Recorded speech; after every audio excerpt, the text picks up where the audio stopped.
¿Qué tal? Buenas noches. ¿Cómo les va? Bienvenidos. Soy Jorge Fernández Díaz. Estamos aquí reunidos por dos buenas razones que convergen.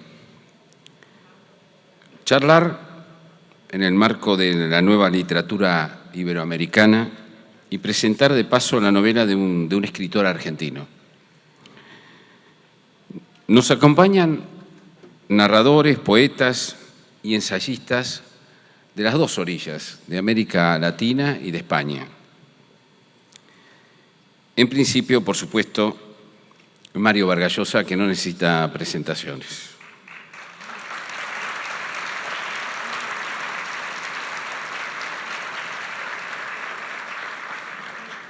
Luego también nos acompaña una escritora argentina, María Rosa Lojo, que es porteña, es hija de españoles, doctora en Filosofía y Letras, investigadora principal del CONICET, directora académica del Centro de Estudios Críticos de Literatura Argentina, con una obra muy traducida, es autora de libros entrañables e importantísimos, como Finisterre, como Historias ocultas de la Recoleta y tantos otros que no voy a nombrar para no abrumarlos. Pido un aplauso para ella, para María Rosa.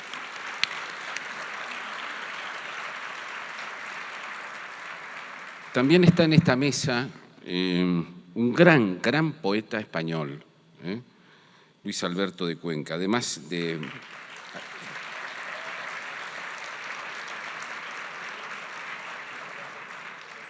de filólogo y traductor, ensayista, crítico, editor, es académico de número de la Real Academia de Historia y la Academia de Buenas Letras de Granada.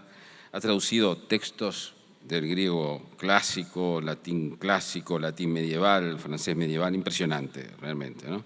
Ha recibido premios muy importantes. Justamente está aquí en un viaje relámpago que hizo específicamente para poder hablar del libro de Alejandro Roemers, y que, bueno, se tiene que volver lo antes posible porque va a recibir un muy importante premio en pocas horas, en Granada, va a recibir el premio García Lorca. Un aplauso para Cuenca.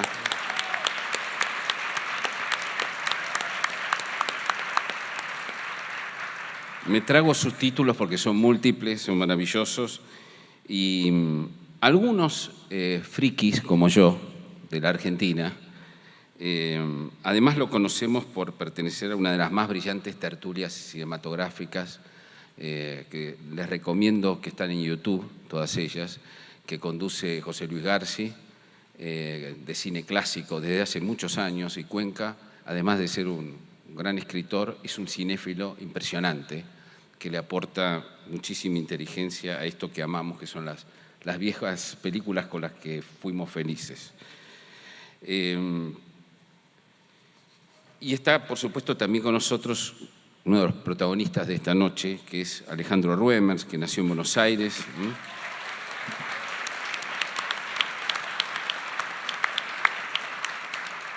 Su obra poética ha sido objeto de numerosas distinciones y publicaciones. En noviembre de 2008 presentó su libro Al regreso del joven príncipe, traducido a más de 30 idiomas y presentado en París en abril de 2019, y del que se han vendido más de 3 millones de ejemplares. Impresionante.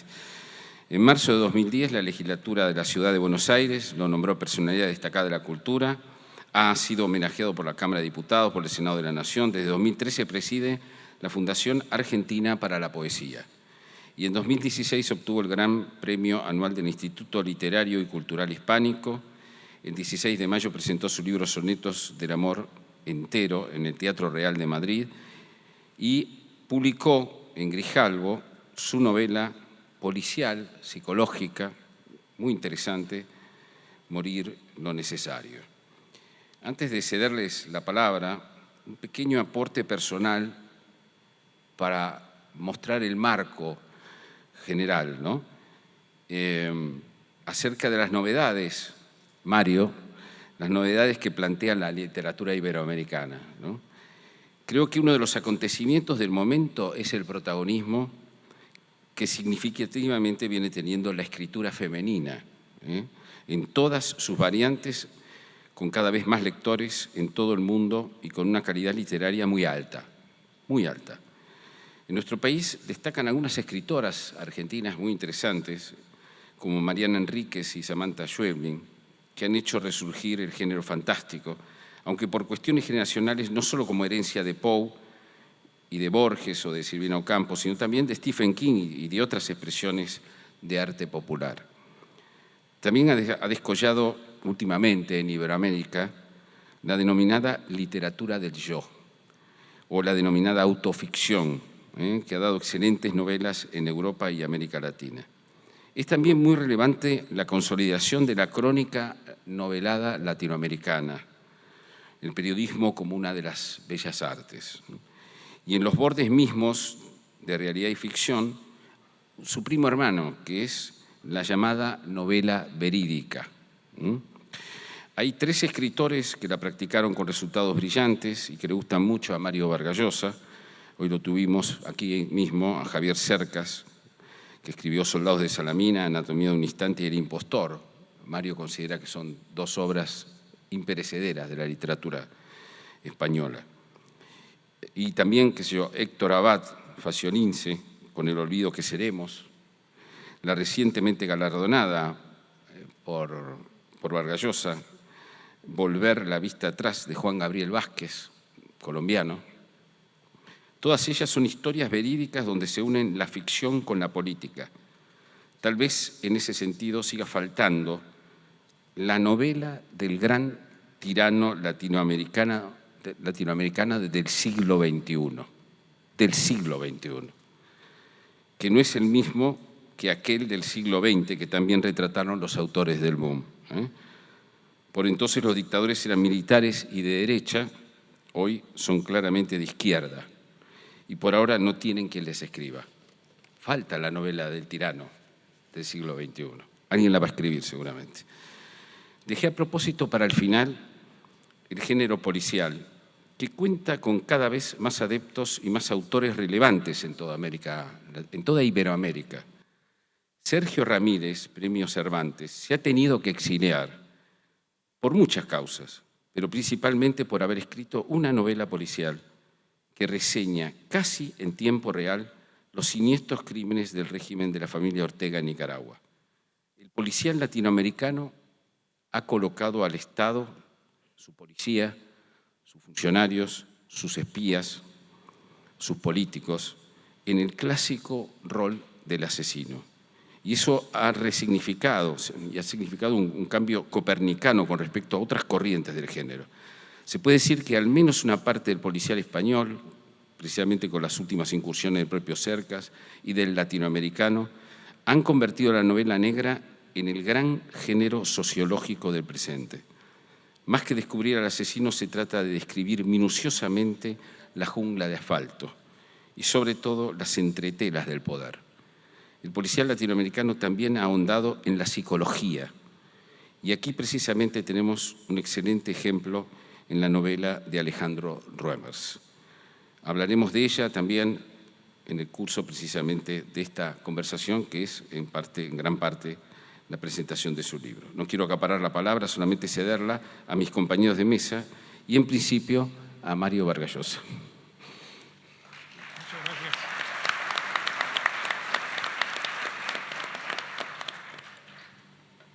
Muchas gracias.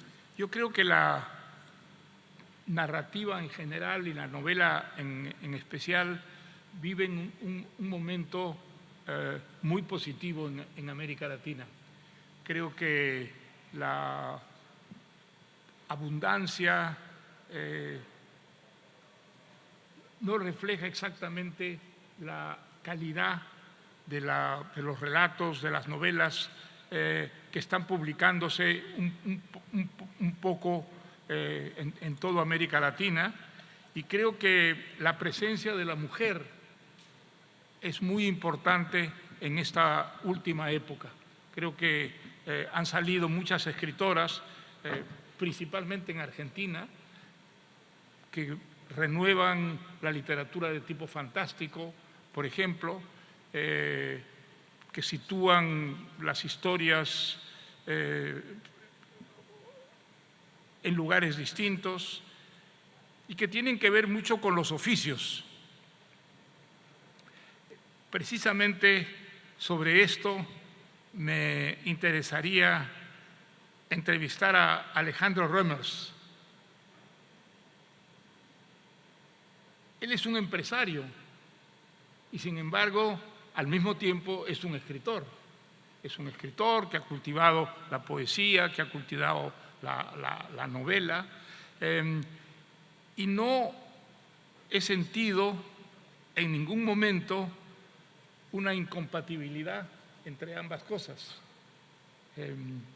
Entonces, me gustaría interrogarlo y saber si ese oficio difícil, que es el de un empresario, coincide de una manera llana, natural, con la literatura, o si hay entre ambas cosas una cierta dificultad y aspereza. Bueno, primero quería agradecer a estas distinguidas personalidades que me acompañan, ¿no? Especialmente, bueno, Mario, que no sé, pero hace menos de 2 semanas estabas internado, ¿no? Y la verdad que es increíble que hayas podido venir, me da una gran alegría verte bien y recuperado y bueno, te agradezco mucho que hayas venido para Argentina y para acompañarme también hoy. También Luis Alberto, que ha presentado libros míos en España, ¿no? En la Biblioteca Nacional, en Madrid, hace muchos años, libro de poemas, y también siendo secretario de Estado de Cultura me presentó allá. Bueno, con María Rosa Lojo nos hemos conocido, pero un poco menos que con ellos. Y a Jorge lo leo en La Nación muy seguido, así que yo te conozco más que vos a mí. Y agradecerles a todos ustedes que están hoy acá, muchos amigos, veo caras conocidas y otros que no. Y para contestar a Mario, lo primero que tengo que decir es que para mí el rol en la vida, ya sea empresario, escritor o médico, lo que sea, es algo que, por lo menos en mi caso, viene después de lo que sí era el propósito en la vida. Y yo, ya de muy chico, por ejemplo, hay un poema que yo escribí a los 14 años, ese poema al principio dice: amar a todos, a cada uno y a cualquiera, como la lluvia generosa y ciega que cae sobre los techos y los campos. Y esa vocación de amar a cada uno, a todos y a cualquiera, me parece que es algo que ya definió mi vida. Es decir, mi vida yo la encaré siempre desde el punto de vista de dar felicidad a quienes estén alrededor mío, ayudar en lo que pueda, una especie de vocación de servicio y sobre todo al servicio de la gente que tenga un talento, poder ayudarlos a que puedan desarrollarlo, a que sean conocidos. También aquellos que tienen un sueño. Cuando alguien viene y me dice que tiene un sueño, es como que me desespero por que lo pueda cumplir. Entonces hay como una vocación de ayudar y de dar felicidad, porque si uno encuentra un tesoro, puede haber, ¿no? Muchos de nosotros, si encontramos un gran tesoro, puede haber como una tentación de tenerlo oculto a mejor para no compartirlo, ¿no? Porque si uno lo comparte es como que disminuye. Pero si uno encuentra el camino a la felicidad, y que para mí fue bastante difícil, diría que me llevó los primeros 30 años de mi vida, después sí lo quiere compartir, porque tanto el amor como la felicidad, cuando se comparten, se multiplican y no tenemos menos, sino que tenemos más. Entonces yo, cuanto más trato de dar y de ayudar a otros, eso siempre de alguna manera vuelve y crea toda una energía alrededor que realmente es maravillosa. Yo, todas estas últimas décadas, mi vida ha sido realmente increíblemente feliz y maravillosa. Entonces, esta novela, yo no la puedo ver como una novela policial. Es cierto que tiene una trama policial y es lo que a mí siempre me gustó jugar a las adivinanzas. Incluso de chico leí muchísimas novelas de Agatha Christie, me encantaba la novela de misterio. Pero hoy el motivo de escribir generalmente es poder despertar conciencia, poner la atención en algunas cosas, ¿no? Y en el caso de esta novela es las consecuencias que tienen en el tiempo, cosas a las que a veces no se da tanta importancia. Ahora, por ejemplo, se le dio nombre al bullying, pero durante muchísimos años eso ocurrió y sigue ocurriendo, por supuesto, en los colegios y tiene muchas influencias posteriores en la vida de las personas. Lo mismo pasa con la corrupción, por ejemplo. Nosotros a veces se le da importancia al monto de dinero estafado de la corrupción, pero en realidad lo más importante son las consecuencias humanas, y esas consecuencias humanas a veces no se ven en el momento, pero se producen y muchos años después, y tiene influencia porque a raíz de la corrupción, en vez de elegir al mejor trabajador o el mejor producto o la mejor empresa, se elige a veces a la peor, ¿no? Que es la que a veces está dispuesta, digamos, a poner más dinero. Entonces, poner la atención, porque la Madre Teresa decía que si cada uno barre la puerta de su casa, tendremos un mundo limpio. Y yo lo que pienso es que si cada uno de nosotros hace, pero muy pequeñas cositas, ¿no? Pero da ese abrazo que puede dar, da una palabra de aliento, una sonrisa, cosas que cualquiera puede dar, ¿no? No hace falta tener ninguna fortuna especial para dar esa pequeña, una compañía, un llamado a alguien que lo necesita. Yo muchas veces me quedo a la madrugada escribiendo mensajes a alguien que está deprimido, que está triste, y todos me dicen, no, estás escribiendo a las 3, 4, 5 de la mañana, y es así. Entonces, a mí eso es lo que me da felicidad. Entonces, este libro, para entenderlo, hay que ver todas esas otras cosas que están, y no la trama policial, que a lo mejor es la forma de jugar, ¿no? Es el juego de mantenerte entretenido, pero que hay otras reflexiones que son las que a mí me han motivado para escribirlo, porque está basado en hechos sucedidos e historias reales a personas muy cercanas y que de alguna manera resonaron con hechos míos. Entonces, este es un poco. Entonces, lo de empresario, sí, es cierto, no es común. De hecho, me han llamado de Harvard para entrevistarme una vez porque me han dicho que no tenían registrado ningún caso de un empresario exitoso que fuera poeta exitoso. Dice que eso es casi una contradicción, porque se ve que los empresarios son muy negociadores y un poeta tiene que estar dispuesto a darse completamente de sí mismo sin ninguna negociación, ¿no? La poesía es un striptease en público, ¿no? Uno desviste su sentimiento, su corazón.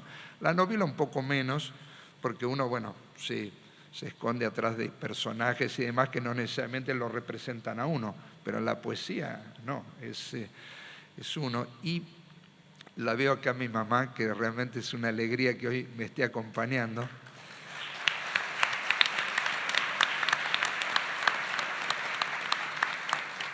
Y ayer esto me vino a la cabeza porque una vez estaba hablando en la Universidad de Salamanca y yo dije que mamá era responsable del inicio de mi vida espiritual con una sola frase que ella repetía mucho y que era: pónganse en el lugar del otro.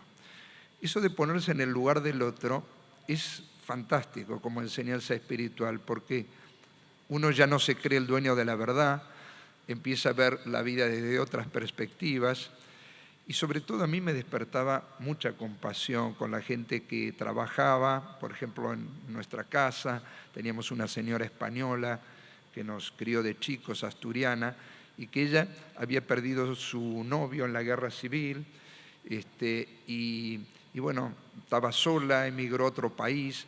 Entonces yo decía, bueno, ella está sola, nos tiene solo a nosotros y nosotros le hacemos renegar todo el día, ¿no? Y me da una cosa, a veces lloraba por ella, ¿no? Es decir, ponerse en el lugar del otro. Y la verdad, ayer me di cuenta que eso también es la iniciación de la novela, porque en la novela uno tiene que ver la vida desde los distintos personajes y sin tomar partido. En la novela uno suspende el juicio. El ideal es no abrir ningún tipo de juicio y simplemente contar desde los distintos personajes. Entonces es un ejercicio justamente de ponerse en el lugar del otro. Así que yo, digamos, Lo de empresario es una tradición familiar, es un rol y creo que no lo hice mal, pero muy por encima de eso está el propósito de una vida, que es contribuir de alguna manera a que este mundo sea un lugar mejor, ya sea con la literatura, con obras de bien, inspirando a las personas, desarrollando a personas que tienen talento, artistas, contribuyo con muchos artistas. Y eso es una felicidad, porque uno ve permanentemente que algunos realmente logran después ser reconocidos, y a mí me da mucha satisfacción. Pero Alejandro, permíteme que insista sobre estas dos difíciles profesiones. Un empresario tiene buena parte de su vida orientada en función de su empresa. Al mismo tiempo, tú has llegado a compatibilizar actividades que son muy distintas y que generalmente no se asocian en la vida real. ¿No has sentido nunca dificultades en tu afición a ambas cosas? Entiendo que lo has hecho muy satisfactoriamente en ambos sentidos. ¿Cuál ha sido esa relación entre el empresario y el creador? Bueno, ahí hay dos cosas, ¿no? Por un lado, una empresa es un grupo de personas, sobre todo. La empresa no son las máquinas, no son las maquinarias, ni la contabilidad, ni siquiera los productos, ¿no? Las marcas, es cierto que las marcas son lo que se considera el capital de la empresa, pero para mí el alma de una empresa es la gente. Entonces, el compromiso mío sobre todo fue con las personas de la empresa, con lo cual siempre, digamos, sentía la empresa como algo humano, como un grupo humano al que había que alentar, inspirar, cuidar, y del que, bueno, me siento responsable. Ahora, el problema del tema del empresario no es solo el empresario, hay un tema del dinero también. Entonces, eso a veces no combina muy bien con el tema de la cultura o de la escritura, porque dentro de los empresarios, bueno, sí, medio raro, pero como que es más fácil que siendo empresario tú escribas, pero dentro de los escritores ser empresario, bueno, ha sido difícil ese tema, y creo que es una cosa que tal vez en muchos círculos puede haber sido, digamos, o es una dificultad. Yo no me paré a pensar eso, hago mi camino y no me detengo tanto, pero yo creo que tal vez el tema de reconocimientos o este tipo de cosas tienen que ver con no formar parte de una, no sé si llamarlo, bueno, medio literario, ¿no? Por no decir una cofradía, donde yo no participo tanto, pero no es porque no quiera, a mí me encanta, pero a veces por falta de tiempo, porque es difícil. Yo además tengo una vida con muchos amigos, con deporte, con viajes, entonces se me hace muy difícil participar de tertulias o de actos donde a veces quisiera estar y que son más de ambiente literario. Entonces, como que soy un poquito siempre bueno, Saint-Exupéry era piloto, ¿no? Entonces yo es como que cada tanto aterrizo en algún lugar y estoy, pero bueno, yo creo que lo que quedan son las obras finalmente. Entonces, si uno logra que lean las obras, ahí es donde uno está representado. Alejandro, te propongo tenés dos lectores acá muy importantes que quieren hablar de tus... Vamos a escucharlos. Sí, empezamos con María Rosa, ¿sí? Y después vamos a ir con Luis Cuenca, y después ¿sí? contesto. Sí. A ver, yo en homenaje a la brevedad necesaria de esta presentación que tiene oradores tan importantes, escribí lo que pensaba decir. Algunas cosas ya las ha dicho Alejandro, realmente. La sorpresa inicial que me produjo que un poeta... A ver si está mejor. Al contrario de la mayoría de la gente, me tengo que sacar los anteojos para leer, por la miopía. Bueno, decía la sorpresa que me produjo que un poeta, yo como tal siempre lo he conocido, Alejandro Reimers, que además es un gran mecenas de la poesía, bueno, cómo escribe una novela policial. Y es que, bueno, si bien esto no es tan sorprendente porque Edgar Allan Poe, poeta, fue el precursor, el iniciador del género policial, en el caso de este libro, de Morir lo necesario, la novela es engañosa, depara muchas sorpresas, y entre ellas, la primera es que parece encajar en un formato de policial clásico que se propone responder a la pregunta ¿quién lo hizo? Pero vamos comprobando, a medida que la trama se adentra en la psicología de los personajes, que lo que en verdad importa es más bien ¿por qué lo hizo? ¿Por qué lo hicieron? ¿Cómo fue posible que las cosas desembocaran ahí, que terminaran de esa manera? Una de las cuestiones fundamentales que plantea de manera dramática y dinámica este libro es precisamente cómo una persona común, sin la menor disposición aparente para eso, puede llegar a convertirse en criminal. Cómo la responsabilidad social del crimen, su multicausalidad, se entreteje con las malas decisiones personales y con las coyunturas infortunadas. La novela tiene mucho trabajo realmente realizado, una intriga compleja y bien tejida que se desarrolla en distintos escenarios. Desde Palermo Chico, en la capital argentina, a la localidad conurbana de San Fernando, desde Nueva York a Brasil, e incluye un variado abanico de personajes, indigentes, profesionales de clase media, millonarios del mundo de la empresa, desclasados que viven en la marginalidad del narcotráfico, fastuosamente como capos de mafia o como soldados intercambiables o como adictos.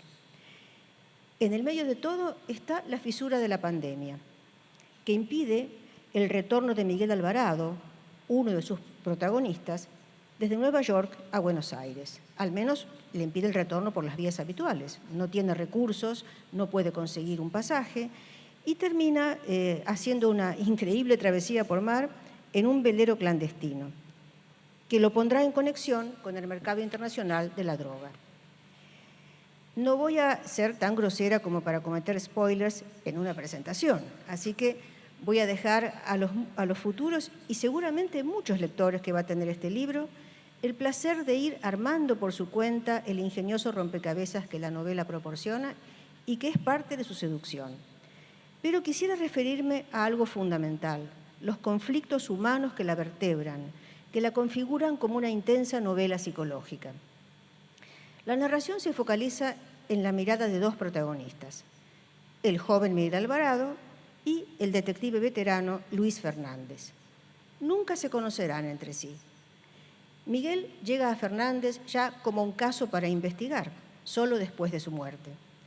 Sin embargo, sus vidas se revelarán profundamente conectadas, tanto desde la intriga como desde la médula del drama que los atraviesa.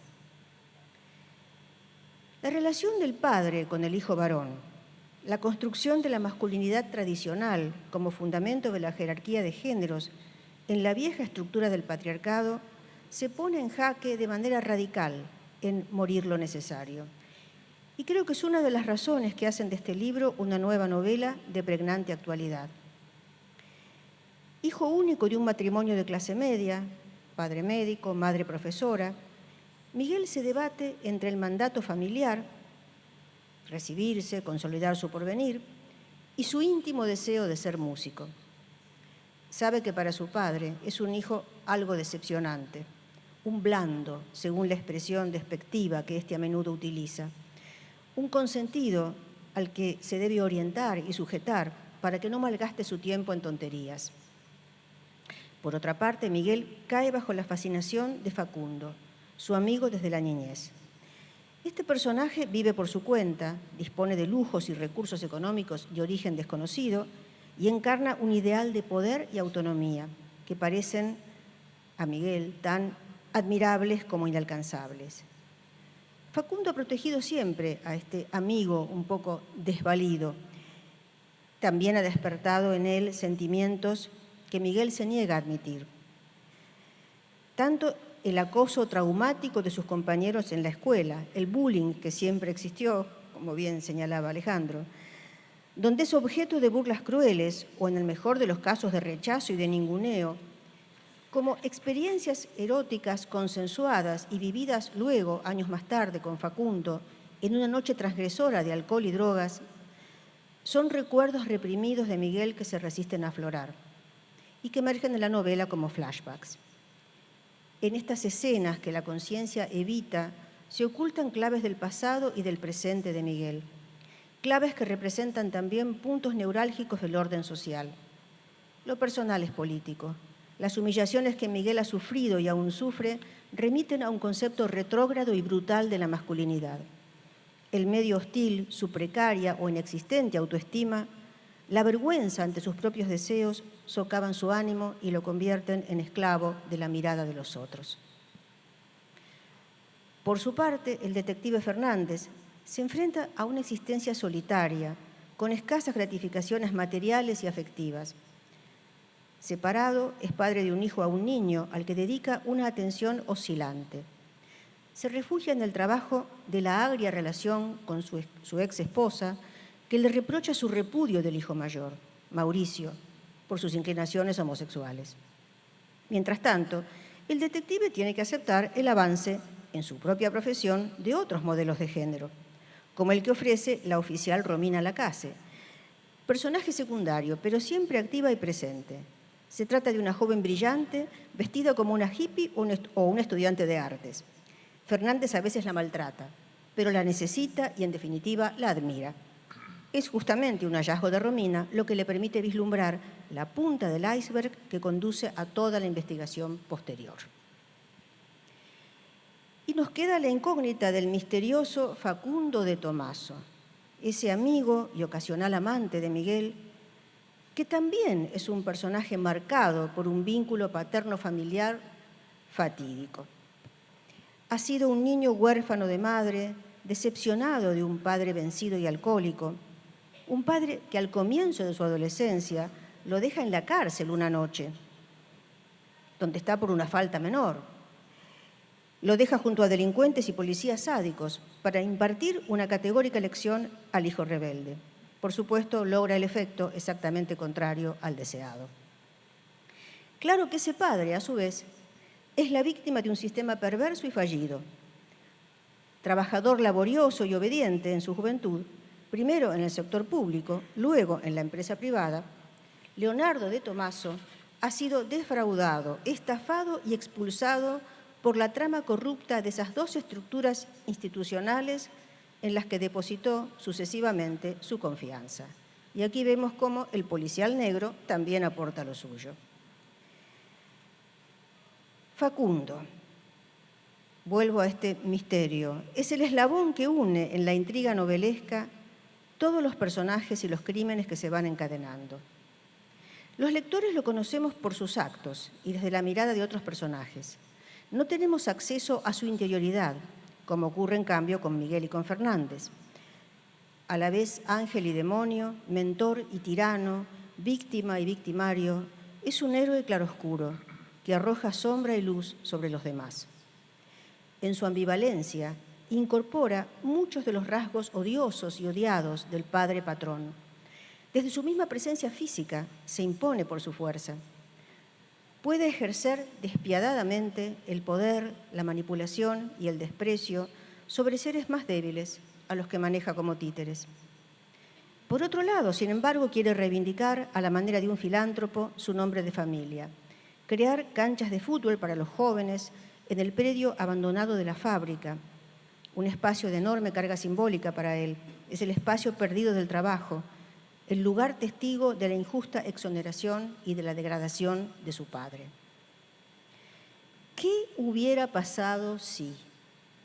Es la pregunta que los lectores inevitablemente nos hacemos cuando llegamos al final de esta novela que interpela y conmueve. ¿Qué hubiera pasado si los modelos de paternidad y de masculinidad hubieran sido otros? Si las instituciones públicas y privadas no permitiesen o premiasen el delito. Si, como lo reclama la voz de Laura, madre de Mauricio, fuésemos capaces de aceptar la diferencia, el derecho a ser de nuestros hijos, el derecho a amar a quienes quieran, a elegir lo que desean para su vida. ¿Qué pasa con los responsables indirectos?, pregunta ella. La quita de amor o los insultos soltados al aire, como si no tuviesen efecto alguno. Morir lo necesario, novela policial, digamos, escrita por un poeta, cambia como la poesía nuestra mirada sobre lo habitual, sobre aquello que damos por sentado. Reclama propositivamente un giro de la percepción y de la acción. Nos sacude desde sus hijos heridos y sus padres también heridos, frágiles y vulnerables ante la desdicha que ellos mismos han contribuido a provocar. Quienes avancen en su lectura encontrarán en sus páginas entretenimiento de calidad, no se les va a caer de las manos, lo garantizo, suspenso, placer estético, pero sobre todo no podrán salir de ella indiferentes.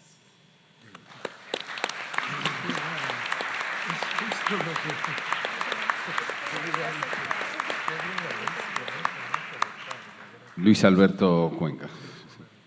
Muchas gracias, querido Jorge. Es un placer enorme estar aquí ante todos vosotros en un momento mágico como es la presentación de un íntimo amigo, de una novela escrita por un íntimo amigo como es Alejandro Guillermo Reumers, al que conocí precisamente hace 25 años. Debemos llevar ya las bodas de plata, ¿no?, de amistad. Y ante un maestro como Mario Vargas Llosa, como nuestra compañera de mesa, que ha hecho una disección de la novela absolutamente maravillosa, que no hay manera de mejorar, de modo que procuraré hablar de otras cosas porque ya me lo he escrito todo. Y con Jorge Fernández Díaz, que es una persona que conozco perfectamente como firma de La Nación, no tanto porque no la sigo de una manera directa y diaria, pero sí de ABC, por ejemplo, donde lo leo con gran delectación. Pero lo primero que quiero comentar es a lo que le comentaba Mario a Alejandro con respecto al empresario y al escritor. Es que tengo un ejemplo de empresario-escritor previo a Alejandro con el que puedes identificarte perfectamente. Lorenzo de Medici. Lorenzo de Medici era banquero, por ejemplo, en la Florencia del siglo XV, descendiente de una familia de banqueros que se retrotraía al siglo XIV, y era un poeta extraordinario, fantástico, lo mismo que lo es Alejandro Guillermo Reumers. Además se rodeó de poetas como Poliziano, por ejemplo, de pintores como Botticelli, de gente maravillosa en su época, y él lo que está haciendo Alejandro es lo mismo, también intentar rodearse, a la vista estaba de la mesa en la que estamos sentados todos nosotros, de la gente mejor que hay en el mundo, ¿no? De modo que vale la pena haber hecho un viaje transatlántico hasta acá para presentar esta novela en compañía tan maravillosa, ¿no? Yo creo que esta novela se agrupa en torno a dos núcleos de personajes. Unos de ellos son jóvenes, que son el Facundo de Tomaso, que ha mencionado nuestra amiga, Leticia y Miguel, que en principio son pareja y luego van a dejar de serlo, pero no voy a destripar la novela, de modo que voy a intentar frenarme un poco, porque la verdad es que me gusta mucho destripar las novelas en las presentaciones, pero en fin. La manera única de no destripar las novelas es, como decía Oscar Wilde, no habiéndolas leído previamente. Decía Oscar Wilde que nunca jamás presentaba una novela que hubiese leído porque podía llegar a influirle, ¿no? Pero yo la he leído y muy detenidamente. Por cierto, además, en un lugar maravilloso de la Serranía de Córdoba, Argentina. Ahí he tenido la suerte de leerla. Bueno, esos dos grupos son los jóvenes y, por otro lado, el detective, la oficial de policía, que a mí me ha fascinado también, Romina, y que interaccionan ambos grupos entre sí y convierten la novela en una novela de personajes más que en una novela de acción. Hay acción, por supuesto, en la novela, pero sobre todo es novela de personajes. Y hay personajes fascinantes, ¿no? Y yo creo que el personaje más fascinante de todos es esa especie de ser ambiguo que es Facundo de Tomaso, que es capaz de lo mejor y que también es capaz de lo peor, ¿no? Pero es que aquí, como en otras novelas, digamos, noir, los detectives tienen también vida privada, ¿no? En la novela tradicional de ¿Quién mató a quién?, esa autora que le gustaba tanto de niño a mi amigo Alejandro, que era Agatha Christie, lo importante no son más que quién es el asesino y cómo mató y por qué, ¿no? Y eso es, yo creo, un estadio en la vida literaria de Alejandro que ha superado, ¿no? Pero no lo digo porque a mí no me fascine Agatha Christie, que me sigue fascinando, sino porque realmente hay un rito de paso en su autor de esa novela policíaca Problema, que a tanto nos ha fascinado, de los años 30, 40 y 20, bueno, en el año 26 me parece que es la primera novela de Agatha, que bueno, pues tiene una serie de elementos que no conllevan una visión moral del mundo, sino fundamentalmente una manera de distraerse viendo cómo se mueren los demás y no uno mismo, ¿no? Como por ejemplo en 10 negritos y en tantas otras obras de nuestra amiga Agatha. Pero es que, por ejemplo, hay un personaje que abre la novela, un tal Ortigosa, que luego no sabemos absolutamente nada de él, y eso es fascinante, porque en el fondo yo lo interpreto, querido Alejandro, como que estás rompiendo con tu época de novela Problema y estás inaugurando otra cosa. Porque en la novela Problema lo importante sería quién mató a Ortigosa y por qué. Aquí no importa absolutamente nada quién mató a Ortigosa ni por qué. Importan otras cosas mucho más importantes que las habéis definido perfectamente vosotros dos, ¿no?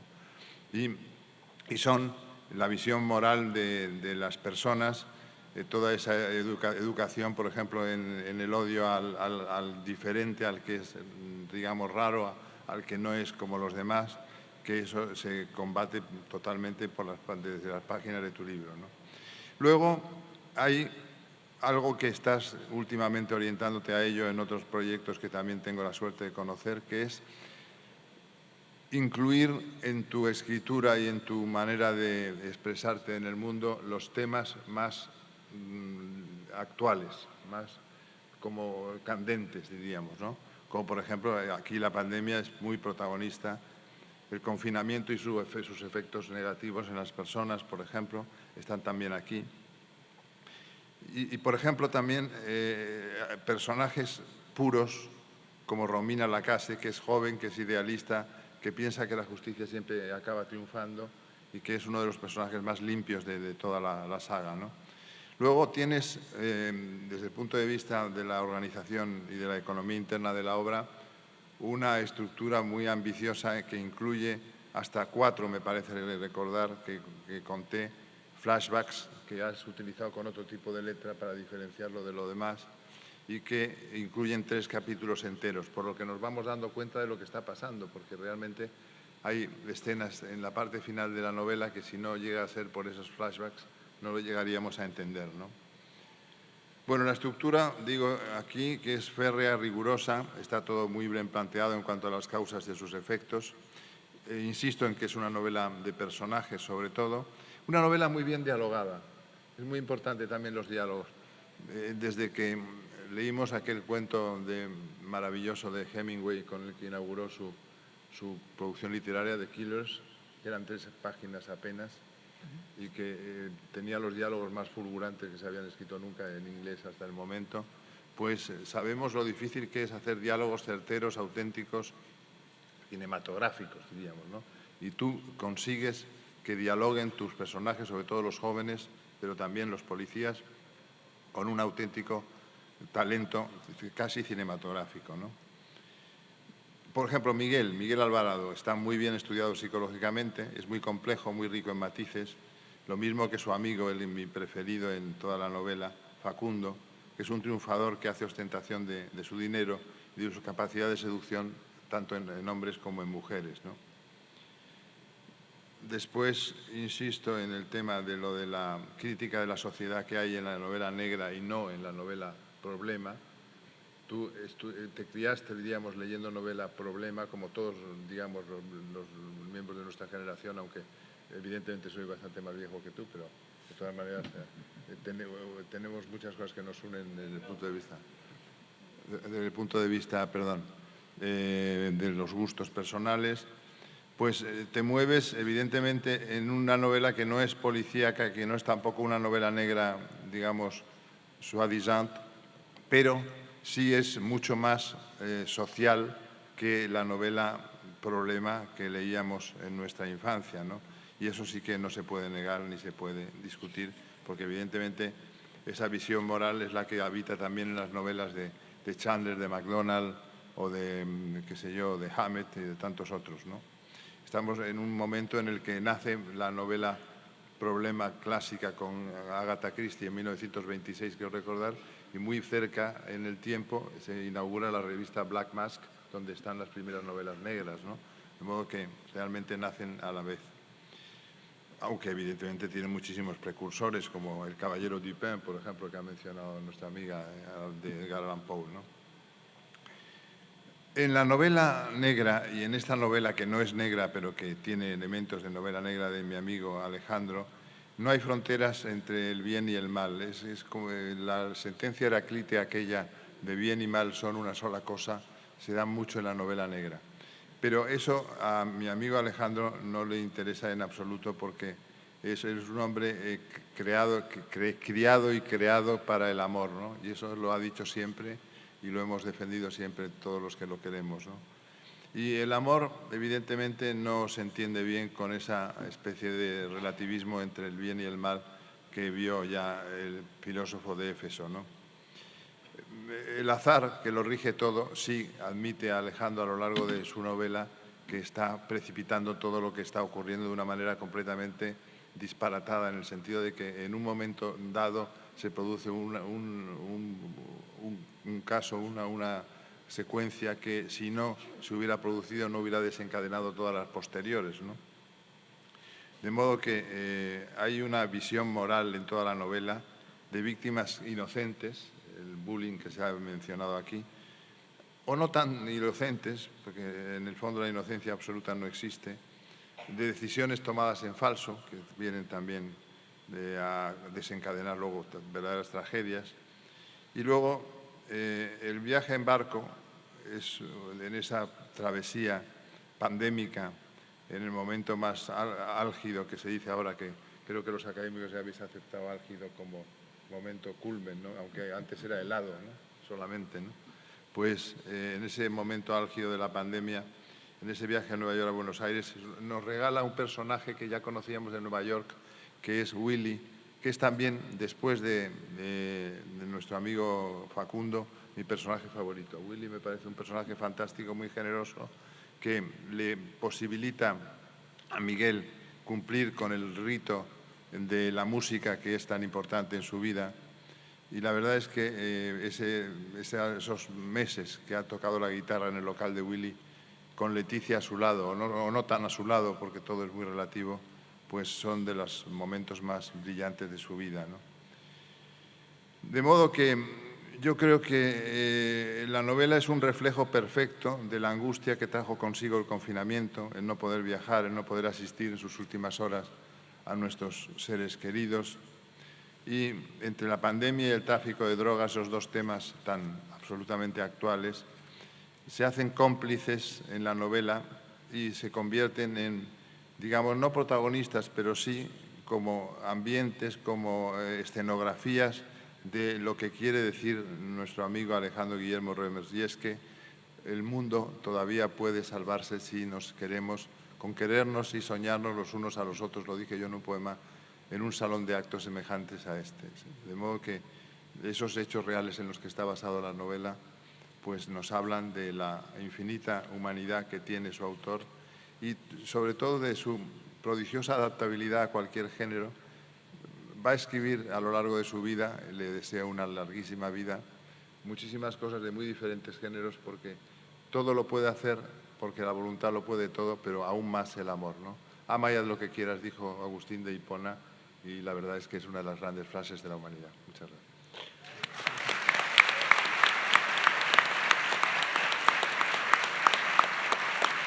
Muy bien. Como nos corre el tiempo, Alejandro, y después terminamos con Mario, ¿sí? Volviendo un poquito a la pregunta de Mario, hay una cosa que sí ocurrió, y es, a mí me gustaban mucho las humanidades, y me gustaba la poesía, pero también me gustaba la filosofía.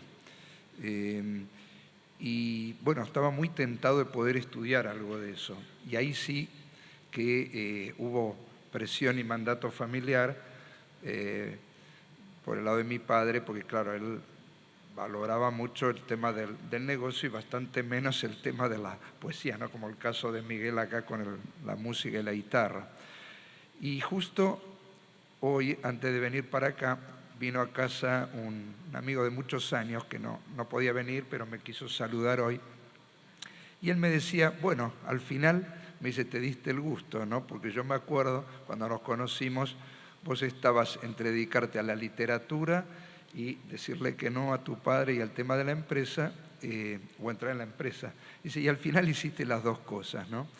Y eso fue un poco también lo que yo decidí en aquel momento, que fue aprender el oficio familiar, digamos, estudiar la carrera empresaria, aprender a ganarme la vida, ganar mi libertad, también mostrar, digamos, lo que yo era capaz, porque, digamos, en mis estudios tenía capacidad para los números y para todo lo que era empresario, pero después eso ya me había fijado un tiempo y por suerte lo pude cumplir religiosamente. Dije, 20 años, voy a dedicar full al tema de la empresa y después me retiro y hago las cosas que más me gustan, y así fue, porque entre los 25 y los 45 estuve, pero la absoluta prioridad en mi vida fue la compañía familiar, y a partir de los 45 empecé a delegar y a dedicar más tiempo a otras cosas, y bueno, con el tiempo, yo siempre le decía a una querida poeta amiga, Esther Dizaguirre, que ella siempre decía que yo tenía que escribir novelas, y yo siempre le decía que no.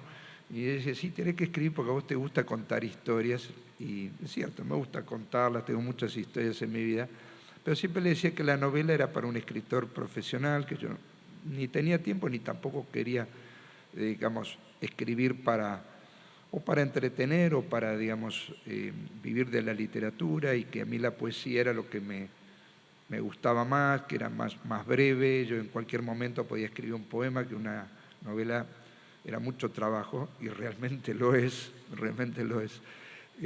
porque esta novela la escribí casi en su totalidad, te diría, los 4 meses que tuvimos cuando empezó la pandemia. Yo estuve en el campo, mío en Córdoba, en la sierra, y ahí es donde prácticamente escribí la mayor parte del libro. Pero después terminar de redondearla y los detalles y releer y un montón de cosas, incluso después de haberla dado a lectores de la editorial y terminar de ajustar, bueno, llevó más de un año. Entonces, realmente es complejo poder tener todo, ¿no? Que sea lógica, que todo se explique y a su vez no perder el ritmo. Así que, pero bueno, al final Esther tenía razón. Terminé escribiendo algunas novelas, no sé cuántas más, creo que una más seguro, porque estoy ya trabajando en ella, pero después no, realmente no lo sé. Pero bueno, creo que quería realmente a María Rosa felicitarla por la introspección, porque justamente eso es lo que yo hubiera tenido que explicar, ¿no? De la novela. Creo que no lo hubiera podido hacer mejor, porque eso fue lo que me incitó a escribirla. No fue una historia policial, obviamente, si bien es parte de la novela.